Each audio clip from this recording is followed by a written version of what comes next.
Hello what's up guys, तो कैसे हैं आप सब लोग। और आज हम जिस मूवी की एक्सप्लेनेशन करने वाले हैं उसका नाम है प्रे फॉर द डेविल। और जनाब, तो बिना कुछ देरी किए मूवी की शुरुआत करते हैं। तो मूवी के स्टार्ट में हम एक बच्ची एनी को देखते हैं जो प्रेयर्स कर रही होती है। अब वो बच्ची काफी डरी हुई होती है, तभी उसकी मदर डोर को नॉक करती है लेकिन वो गेट नहीं खोलती। उसके बाद उसकी मदर बहुत ज्यादा एग्रेसिव होकर अपना सर डोर पे मारने लगती है। यहाँ हमें ये तो पता चल गया था कि एनी अपनी मदर से ही डर रही थी, लेकिन क्यों?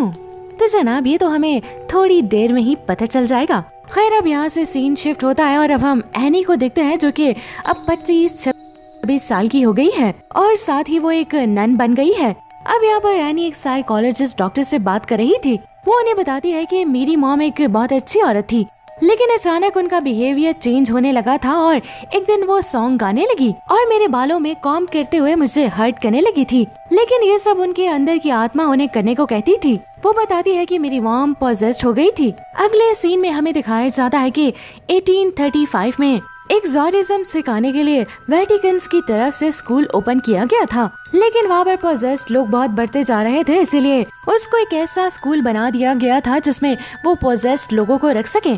फिर हमें एनी को दिखाया जाता है जो वैसे तो कॉन्वेंट में रहती थी, लेकिन वो अब स्कूल में आ जाती है। एनी एक नन होती है और उसका एक्सोर्सिज्म से कोई लेना देना नहीं होता, लेकिन उसका मन एक्सोर्सिज्म में बहुत क्यूरियस होता है। फिर अगले सीन में हमें डॉक्टर पीटर को दिखाया जाता है जो एक्सोर्सिज्म और रिचुअल्स की हिस्ट्री के बारे में सबको बता रही होती है। इस स्कूल में बहुत सारे पेशेंट्स होते हैं, जिनमें से कुछ पेशेंट्स का ख्याल एनी रखती है और उनमें से एक छोटी बच्ची नेटली भी होती है। नेटली 10 साल की होती है और वो एनी को पूरे स्कूल में अपना फेवरेट पर्सन भी बोलती है। अब रात में एनी अपने रूम में होती है तो उसे वहाँ पुकारने की आवाजें सुनाई देती हैं और कोई आहट भी दिखाई देती है। वो हर जगह देख लेती है लेकिन उसे वहाँ कोई नहीं मिलता।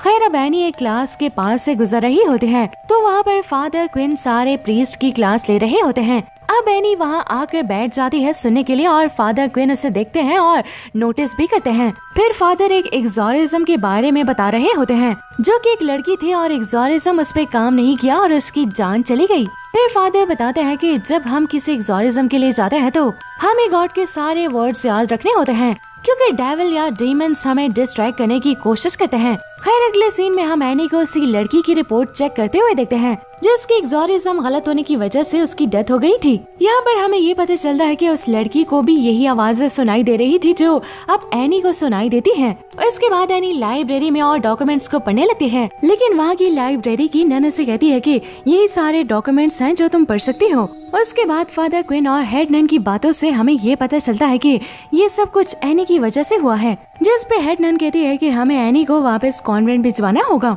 उसके बाद फादर क्विन कहते हैं कि जगह बदलने से कुछ नहीं होगा, हम तो उसे यहाँ रख कर एक्सोर्सिज्म सिखाना चाहते हैं, लेकिन नन एग्री नहीं होती। वो कहती है कि ये रूल्स के खिलाफ है, जिस पे फादर कहते हैं कि ये उसका पर्सनल कनेक्शन है, लेकिन गॉड से नहीं, डेविल से।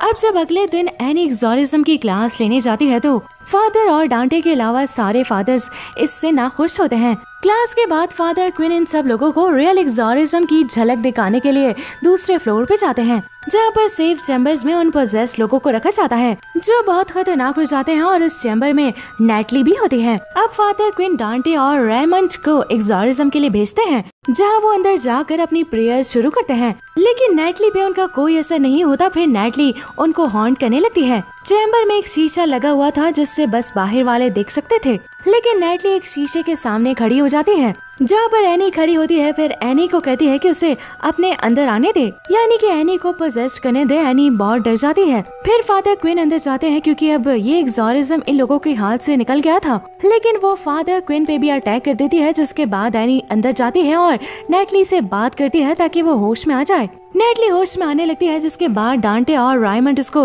पकड़ लेते हैं और फादर प्रेयर्स पढ़ने लगते हैं, जिसके बाद वो पूरा होश में आ जाती है। खैर, कुछ ही देर बाद एनी, डांटे और रायमंड बाहर बैठ के बात कर रहे होते हैं, जिस पे डांटे कहता है कि कहीं न कहीं एनी का तरीका काम कर गया। उसके बाद वो अपनी बहन के बारे में बताता है कि उसकी बहन का रेप हुआ था जिससे वो प्रेग्नेंट हो गई थी और उसने फिर अपना बच्चा भी खो दिया था, इसलिए वो अपनी बहन के लिए बहुत परेशान रहता है। उसके बाद हम एनी को देखते हैं जो डांटे की मदद से वो क्लासिफाइड डॉक्यूमेंट्स भी देख लेती है, जिसके बाद उससे पता चलता है कि बहुत से लोग पोजेस्ड हो जाते हैं। फिर उन्हें वेटिकन भेज दिया जाता है, लेकिन वो वहाँ पर भी ठीक नहीं हो पाते और आखिरकार वो मर जाते हैं। ये देखकर एनी को काफी अजीब फील होता है क्योंकि अब नेटली की हालत भी अब बहुत ज्यादा खराब हो गई थी और बहुत जल्द उसे वेटिकन भेजने वाले थे। अब अगले सीन में हम दोबारा डॉक्टर पीटर और एनी को देखते हैं, जिसके बाद हमें फ्लैशबैक दिखाया जाता है जिसपे एनी की मॉम जो कि पोजेस्ड थी वो एनी पे हमला करने लगती है, लेकिन उसके बाद एनी की मॉम बच नहीं पाती और मर जाती है। उसके बाद एनी फादर क्विन के पास जाती है और कहती है कि डेविल लोगों की गिल्ट और शेम का इस्तेमाल करता है उन्हें पोजेस्ड करने के लिए और उन पे पूरा हावी हो जाता है। भले फिर उन पोजेस्ड लोगों को कहीं भी भेजा जाए, लेकिन वो लोग बच नहीं पाते और एंड में मर ही जाते हैं। फिर वो उन्हें बताती है कि हमें लोगों को अंदर से मजबूत करना होगा जो लोग पोजेस्ड हुए होंगे, ताकि वो लोग अपने गिल्ट और शेम से ना टूटे। फिर ऐसा एक्सॉर्सिज्म कामयाब हो जाएगा। लेकिन फादर क्विन को इसकी बात समझ नहीं आती क्योंकि नेटली एक 10 साल की बच्ची है और उसे क्या ही गिल्ट होगा। लेकिन दोस्तों ये बात थोड़ी देर में हमें पता लगने वाली है। खैर हम देखते हैं कि ये बात डांटे ने भी सुन ली है और वो एनी को कहता है कि उसकी बहन भी पोजेस्ड हो गई है और वो उसकी मदद कर दे ताकि उसकी बहन ठीक हो जाए। फिर एनी मान जाती है। उसके बाद ये लोग डांटे के घर आते हैं और एनी उसकी बहन से बात करने लगती है और डांटे प्रेयर्स पढ़ने लगता है। दोस्तों उसकी बहन पे भी डेविल था जो उसके गिल्ट का फायदा उठा रहा था, लेकिन एनी उसको समझाती है कि गॉड उससे नाराज नहीं है और एनी की बातें कामयाब होने लगती हैं। लेकिन डेविल ये देखकर चिढ़ जाता है और आसपास की चीजें फेंकने लगता है, लेकिन अब तक उसकी बहन गलत सोचना छोड़ चुकी होती है, इसलिए वो ठीक हो जाती है और फिर ये लोग खुश हो जाते हैं। फिर डांटे और एनी बाहर बैठ के बात कर रहे होते हैं। यहाँ एनी डांटे को अपने बारे में बताती है कि मेरी मॉम के मरने के बाद मुझे एक फैमिली ने अपने पास रख लिया था, लेकिन जब मैं 15 साल की हो गई थी तो पता नहीं मेरे साथ किसी ने रेप किया, जिसके बाद मैं प्रेग्नेंट हो गई थी, जिसकी वजह से उस फैमिली ने मुझे घर से निकाल दिया था। फिर मैंने बच्ची पैदा होने के बाद वो बच्ची को टूटे हुए दिल से छोड़ दिया था क्योंकि मुझे वो नहीं चाहिए थी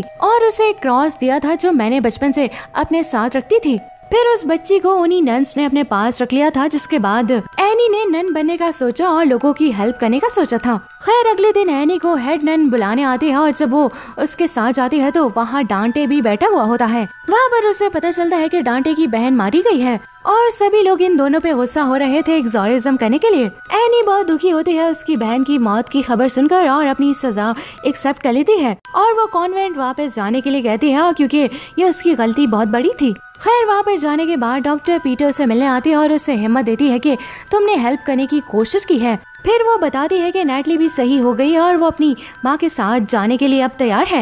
ये सुनकर एनी को काफी खुशी होती है। कुछ देर के बाद वहाँ डांटे एनी से मिलने आता है और उससे बताता है कि नेटली अपनी माँ के साथ जाने वाली थी, लेकिन उसका एक्सॉर्सिज्म खराब हो गया था और उसने 3 लोगों की जान ले ली है और वो एनी को एक क्रॉस देता है और नेटली ने उससे देने के लिए दिया होता है। तो दोस्तों यहाँ हमें पता चलता है कि नेटली एनी की बेटी होती है। अब इसीलिए एनी डांटे के साथ उसकी जान बचाने के लिए निकल जाती है क्योंकि वो किसी भी हाल में अपनी बेटी को बचाना चाहती है। नेटली को एक सेफ चैम्बर में रखा हुआ होता है। एनी वहाँ पहुँचती है तो वहाँ फादर और बहुत से प्रीस्ट होते हैं। डेविल एनी को देखकर खुश होता है क्योंकि उसका प्लान कामयाब हो गया था और फिर वो सारे प्रीस्ट और फादर को मार देता है। फिर एनी से पूछता है कि उसने अपनी बेटी को क्यों छोड़ा था और ये बात वो सबको बताए। फिर हमें पता चलता है कि एनी की मॉम ने अपने आप को इसीलिए मारा था क्योंकि वो डेविल एनी के ऊपर ना आए, यानी उसने एनी को बचाने के लिए खुद को ही मार दिया था। अब एनी अपनी माँ की तरह अपनी बेटी को भी बचाना चाहती है, इसलिए वो डेविल को अपने अंदर आने की इजाजत दे देती है।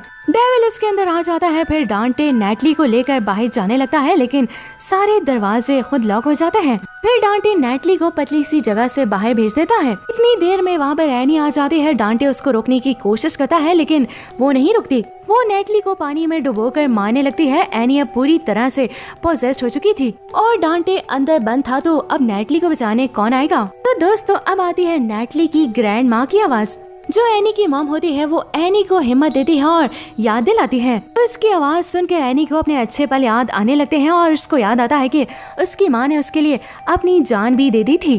तभी एनी वही क्रॉस अपने फेस पे लगाती है और उसी पानी में कूद जाती है, जिससे डेविल उससे बाहर आ जाता है। अगले दिन एनी हॉस्पिटल में होती है तो वहाँ उसके पास नेटली मिलने आती है, जिसे उसने सच नहीं बताया था ताकि वो हमेशा खुश रह सके। वो एनी को थैंक यू करती है और वहाँ से चली जाती है। फिर हमें एनी को दिखाया जाता है जहाँ फादर क्वीन हेड नन होते हैं, क्योंकि उसने बहुत से लोगों को अपनी जान की परवाह किए बगैर बचाया और डीवल को हरा दिया था। इसीलिए वो एनी को वेटिकन भेज रहे थे ताकि वो वहाँ रहकर एक्सोर्सिज्म सीखे और पहली लेडी प्रीस्ट बने। और ये सब सुनकर एनी बहुत खुश होती है। एनी के लिए यहाँ फादर क्वीन भी बहुत खुश होते हैं और उसे एक टिप देते हैं कि अब तुम अलर्ट रहना, क्योंकि जैसे तुम डीवल को जान गई हो वैसे वो भी तुम्हें जान गया है। फिर एनी वहाँ से एयरपोर्ट के लिए निकल जाती है। रास्ते में उसे एक पोजेस्ड लेडी दिखाई देती है। फिर उसे उसका ड्राइवर भी पोजेस्ड दिखता है। एकदम वहाँ बहुत सारे पोजेस्ड लोग आ जाते हैं जो कि हेल से आए थे, उन्हें डेविल ने भेजा था। ये देख करके एनी अपना क्रॉस लेकर तैयार हो जाती है। सो गाइस, ये था मूवी का एंड और इसी के साथ ये मूवी यहीं पर दी एंड हो जाती है। दोस्तों, वीडियो अच्छी लगी हो तो वीडियो को लाइक करें और अगर आप हमारे चैनल पर नए हैं तो हमारे चैनल को डेफिनेटली सब्सक्राइब कर लीजिए।